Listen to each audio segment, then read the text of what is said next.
Bonjour à tous et bienvenue sur Libre Hypnose. Alors pour ceux qui ne me connaissent pas, je suis Jordan Maisance, praticien en hypnose et créateur de Libre Hypnose. Depuis maintenant plusieurs années, j'accompagne les personnes qui m'en font la demande et je les aide avec l'hypnose à se débarrasser des barrières mentales qui les empêchent d'atteindre leur objectif en termes de mieux-être et de développement personnel. Et aujourd'hui, j'ai envie de parler avec vous d'une chose dont je pense que je ne parle pas suffisamment et qui pourtant est très importante lorsqu'on commence une démarche de changement, qu'on commence un suivi. Et cette chose-là, c'est le fait de bien comprendre que finalement, les efforts qu'on veut faire pour atteindre l'objectif qu'on se fixe doivent être constants. Je remarque qu'il y a en général deux types de demandes. Des demandes qui sont plutôt courtes et des demandes qui sont plutôt longues. Les demandes qui sont plutôt courtes, ça va juste demander de changer un comportement. Voilà, on veut travailler sur un comportement. Et les demandes qui sont plutôt longues, ça demande un plus gros travail et j'ai même envie de dire un travail sur la personnalité. Et là, ça va demander beaucoup plus d'efforts. La plupart du temps, quand on a des habitudes, quand on a des comportements automatiques, on n'y réfléchit pas. Donc, ça devient notre manière d'être, tout simplement. Et pour changer notre manière d'être, waouh, c'est tout un monde.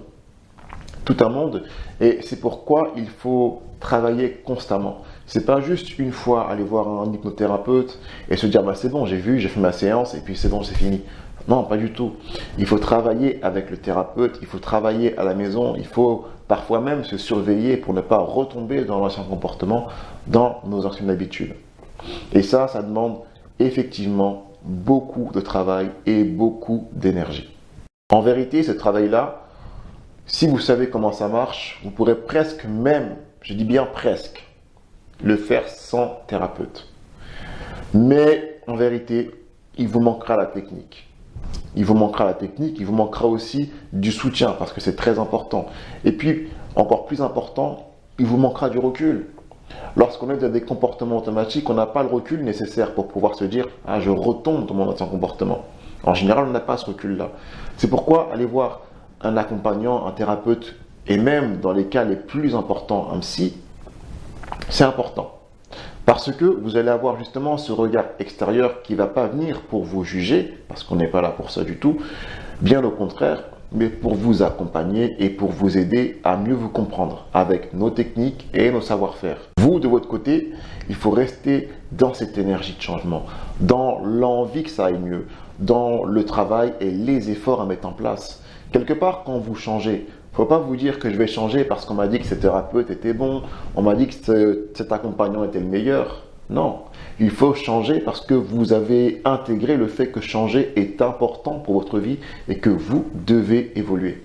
En aucun cas, les gens qui viennent me voir, ils changent pour moi. Moi, je ne peux rien faire pour eux s'ils ne veulent pas changer. Je peux au mieux les accompagner du mieux que je peux avec mes techniques, mon savoir-faire, parfois effectivement les écouter. Mais en vérité, comme je dis toujours, les artistes, c'est eux, c'est pas moi. Moi, je peux rien faire de plus. Alors voilà pour cette petite vidéo. Souvenez-vous, les efforts doivent être constants. Le travail doit être constant.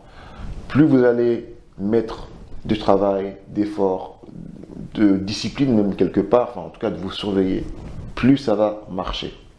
Attention cependant, il ne faut pas non plus devenir son propre bourreau. Ça c'est un piège dans lequel je vois malheureusement beaucoup de personnes tomber.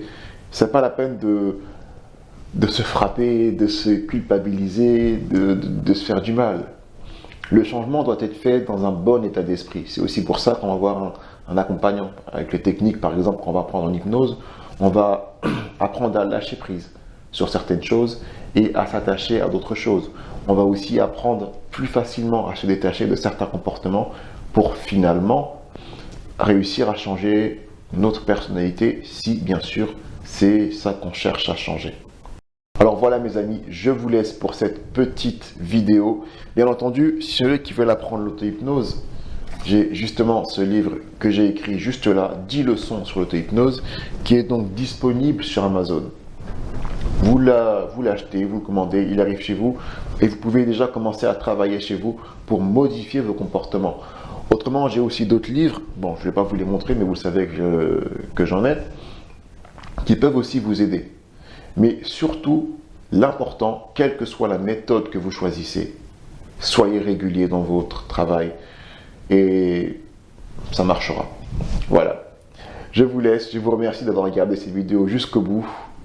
Et n'hésitez pas à liker, bien sûr, à partager, etc., etc. Et je vous dis à très bientôt sur Libre Hypnose. Ciao.